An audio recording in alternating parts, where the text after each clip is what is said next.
This channel does not promote any violent, harmful, or illegal activities. All content provided by this channel is meant for an educational purpose only. এদিকে আমরা প্রথমেই বলেছিলাম যে আরজিকর ইস্যুতে একের পর এক মোড় ঘোরানো এক্সক্লুসিভ আপনাদের সামনে তুলে ধরছি। আমরা আরো বেশ কিছু এক্সক্লুসিভ তথ্য আপনাদের সামনে তুলে ধরবো। বলা যেতে পারে সপ্তম পর্ব, এক্সক্লুসিভ সপ্তম পর্ব। এবার দেখুন। त्योहार और प्यार लाती है रिश्तों में ढेर सारा मिठास। परंपरा वही, सोच नहीं। आदि मोहिनी मोहन कांजीलाल।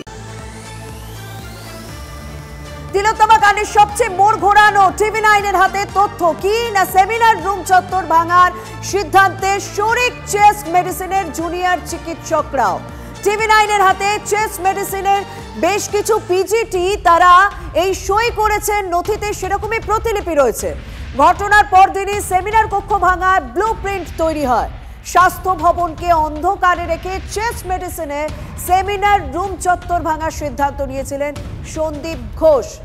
টিভি9 বাংলায় বিস্ফোরক স্বাস্থ্য শিক্ষা অধিকর্তা কৌস্তব নায়েক। প্রথম চিঠি আমরা দেখাচ্ছি, যেটা আপনাদের গতকালই দেখিয়েছিলাম, যে জায়গাটা ভাঙা হয়েছিল সেই ভাঙার যে নথি, সেই ভাঙার নথিতে প্রিন্সিপাল অর্থাৎ তৎকালীন প্রিন্সিপাল সন্দীপ ঘোষের সই রয়েছে। এই চিঠি আপনাদের সামনে আমরা কালই তুলে ধরি। সেমিনার রুম চত্বর ভাঙার যে সিদ্ধান্ত, চিকিৎসকদের অন ডিউটি রুম এবং শৌচাগার নির্মাণের জন্য যে নথি রয়েছে সেই নথিতে অধ্যক্ষ, প্রাক্তন অধ্যক্ষ সন্দীপ ঘোষের সই রয়েছে। এবার আর একটা নথি দেখুন, এবার আর একটা নথি, যেটা বলছিলাম হাতে লেখা নথি। সেই হাতে লেখা নথিতে 18 জন পিজিটির সই রয়েছে। চেস্ট মেডিসিনের জুনিয়র চিকিৎসক পিজিটি 18 জন, তাদের সই রয়েছে। এখানেই প্রশ্ন উঠছে, চিকিৎসকেরা কেন সেমিনার রুম চত্বর ভাঙতে দিতে রাজি হলেন? কারণ এটাই তো প্লেস অফ অকারেন্স হিসেবে ধরে নেওয়া হয়েছে। কমিটির সদস্যরা কেন প্রতিবাদ করলেন না? সংস্কার কাজের সিদ্ধান্তে শরিক হলেও কবে ভাঙা হবে তা জানতেন না। কোথায় ভাঙা হবে জানতেন, কিন্তু কবে ভাঙা হবে সেটা জানানো হয়নি। দাবি আরজি করে সেমিনার রুম চত্বরে মেরামতি কাজের অর্ডারে সই করা এক পিজিটি।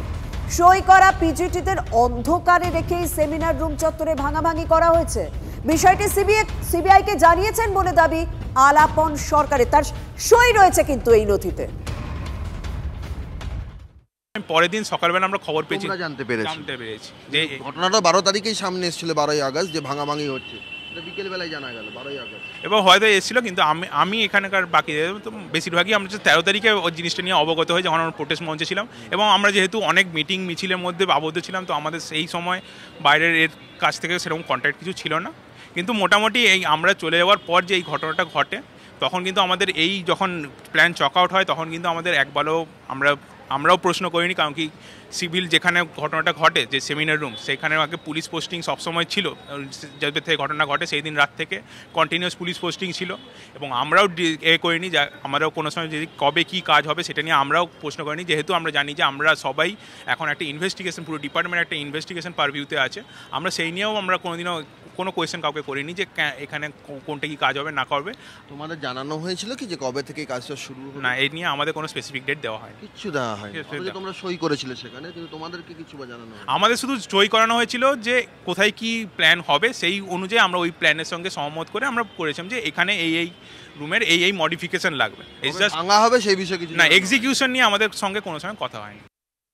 আমার সঙ্গে সরাসরি রয়েছেন আমার সহকর্মী সৌরভ দত্ত। সৌরভ, সত্যি মানে যে জুনিয়র চিকিৎসকরা আন্দোলন করছেন, যে জুনিয়র চিকিৎসকরা জাস্টিস চাইছেন তিলোত্তমার জন্য, সেই জুনিয়র চিকিৎসকদের সই এখানে কি করে হতে পারে, যেটা প্লেস অফ অকারেন্স? সেই সেমিনার রুম চত্বর ভাঙার সিদ্ধান্তে তারা কিভাবে স্বাক্ষর করতে পারেন? এই প্রশ্নগুলো তো উঠবে। দেখো, সেই প্রশ্নগুলো উঠছে, এবং সেটা জুনিয়র চিকিৎসক আন্দোলনের যারা জেডিএফ, জুনিয়র ডক্টরস ফ্রন্টের যারা মঞ্চের যারা সদস্য, তারাও কিন্তু অস্বীকার করছেন না। তারা বলছেন যে প্রশ্নগুলো উঠছে সেগুলো খুবই যথাযথ প্রশ্ন। প্রশ্নটা উঠছে কেন? প্রশ্নটা উঠছে তার কারণ যে 10 তারিখে অধ্যক্ষ সন্দীপ ঘোষ তিনি সই করেছেন একটা নির্দেশিকা, যেটা আমরা দেখিয়েছি, যেখানে বলছেন যে স্বাস্থ্য ভবনে স্বাস্থ্য সচিব এবং ডিএমইর উপস্থিতিতে এই সংস্কারের বিষয়গুলি সিদ্ধান্ত হয়েছে। যখন বলটা স্বাস্থ্য ভবনের কোর্টে গেল তখন স্বাস্থ্য ভবন জানালো যে আমরা সার্বিক সংস্কারের বিষয়ের কথা বলেছিলাম। এখানে চেস্ট মেডিসিনের পিজিটি বলছেন যে চেস্ট মেডিসিনকে অগ্রাধিকার হবে, সেই বিষয়টিও বলা ছিল, কিন্তু স্বাস্থ্য ভবনের বক্তব্য হচ্ছে যে আমরা কখনোই বলিনি যে চেস্ট মেডিসিনকে দিয়ে এখনই দ্রুততার সঙ্গে সংস্কারের কাজটা শুরু করতে হবে। সেই যে বক্তব্য, সেই বক্তব্য কতখানি ঠিক তার তথ্যানুসন্ধান যাচাই করতে গিয়ে আমাদের হাতে আসে এই নথি, যেই নথিতে আমরা দেখতে পাই যে একটা কমিটি ফর্ম হয়েছিল। সেই কমিটিতে প্রাক্তন বিভাগীয় প্রধান অরুণাভ দত্ত চৌধুরী এবং কমিটির একেবারে সর্বাগ্রে প্রথম নামটা কিন্তু রয়েছে এক্সিকিউটিভ ইঞ্জিনিয়ার সিভিল বিমল পাল, যিনি পূর্ত বিভাগের এক্সিকিউটিভ ইঞ্জিনিয়ার, যার আন্ডারে আরজিকর হাসপাতাল। দ্বিতীয় নাম অরুণাভ দত্ত চৌধুরী। এরপর ফলোড বাই 3 জন পিজিটি, প্রথম বর্ষ, দ্বিতীয় বর্ষ, তৃতীয় বর্ষ, এবং তারপর নার্সিং সিস্টার ইনচার্জ 2 জন এবং একজন নার্সিং স্টাফ নার্সিং। আমরা সেখানে সেই যে প্রশ্ন তুমি করলে যে কিভাবে যে প্লেস অফ অকারেন্স ভেঙে ফেললে সমস্যা হতে পারে, সেই সমস্যার কথা জানার পরেও এটা ঘটলো। যেটা আলাপন জানাচ্ছে, যে অন্যতম যে সই করেছেন তিনি যেটা জানাচ্ছেন যে তাদেরকে সেদিন সকাল 10টা থেকে 12টার সময় মিটিং হয়েছিল। প্রথমে 10 তারিখে একটা মিটিং হয় বিজেপি বিল্ডিংয়ে, তারপরে 12 তারিখে মিটিং হয়। 10টার থেকে মিটিং করার পর তার দুপুরে বেরিয়ে চলে যাওয়ার পর এই ভাঙাভাঙির সিদ্ধান্তটা হয়। তারা জানতেন না কবে ভাঙাভাঙি হবে। স্বাস্থ্য শিক্ষা অধিকর্তার সঙ্গে কথা হয়েছিল সৌরভ তোমার। কৌস্তব নায়ক তিনি কি বলছেন এই সম্পর্কে একবার শোনা যাক। চেস্ট মেডিসিনে যে ভাঙার যে সিদ্ধান্তটা, সেটা কি জুনিয়র চিকিৎসকরাও জানতেন? ওরা তো অ্যাপ্লিকেশন দিয়েছিল, আমাদের কাছে কোনো কপি নেই। ওখানে অ্যাপ্লিকেশন কমিটিতে চেস্ট মেডিসিনের যারা জুনিয়র পিজিটি কমিটি করে সই হয়েছিল, সই তো নিশ্চয়ই হয়েছিল, নাহলে কমিটি হবে করে। এই কমিটিতে কি জুনিয়র চিকিৎসকরাও ছিলেন? চেস্ট মেডিসিনের জুনিয়র চিকিৎসকরা কমিটিটা কারা গঠন করলো? ওরা নিজেরাই করেছে, আমাদের সঙ্গে কোনো সম্পর্ক। স্বাস্থ্য ভবন কিচ্ছু জানতো না? তাদের মনে প্রশ্নটা জাগলো না যে এটা কি করে সম্ভব হলো? কমিটি আমরা কি করে জানবো? ও নিজে করেছে, আমাদের কাছে তো কোনো কপি দেয়নি। চেস্ট মেডিসিন ভাঙার ক্ষেত্রে এখন যেটা বলা হচ্ছে যে স্বাস্থ্য সচিব এবং স্বাস্থ্য শিক্ষা অধিকর্তার সম্মতিক্রমে এটা হয়েছে, পুরো ভুল। এই কমিটিটা কে গঠন করলো? কমিটি প্রিন্সিপালই গঠন করেছে। এদেরও মনে হলো না যে এটা? সেটা ওরা বলতে পারবে, তুমি দেখে নাও ওদের চিঠিগুলো, তাহলে ওরা কি ভাঙতে হবে সেই লিস্টিংটা ওরা করেছে, সব ওরা করেছে। কিন্তু বড় প্রশ্ন উঠছে, এখানকার সঙ্গে কোনো সম্পর্ক নেই। একটা অধ্যক্ষ কমিটি গঠন করলেন, যাদের সেখানে বাছা হলো, তারা চেস্ট মেডিসিনের সেমিনার কক্ষ চত্বর ভাঙার একটা প্ল্যান করলেন, সেটা তো বড় প্রশ্ন উঠছে। তাহলে সেটা তো প্রিন্সিপালই বলতে পারবে, ওটা তো আমাদের কাছে কোনো খবর নেই। বাকিদের ভূমিকা, চেস্ট মেডিসিনের যারা কমিটির যারা সদস্য ছিলেন এই ভাঙার ক্ষেত্রে, তাদের ভূমিকা সে প্রিন্সিপালই জানে, আমাদের তো জানাই নেই যে এটা ভাঙবো কী করবো, আমরা তো জানিই না। যখন জানা হয় তখন ইঞ্জিনিয়ারকে বলে বন্ধ করে দেয়।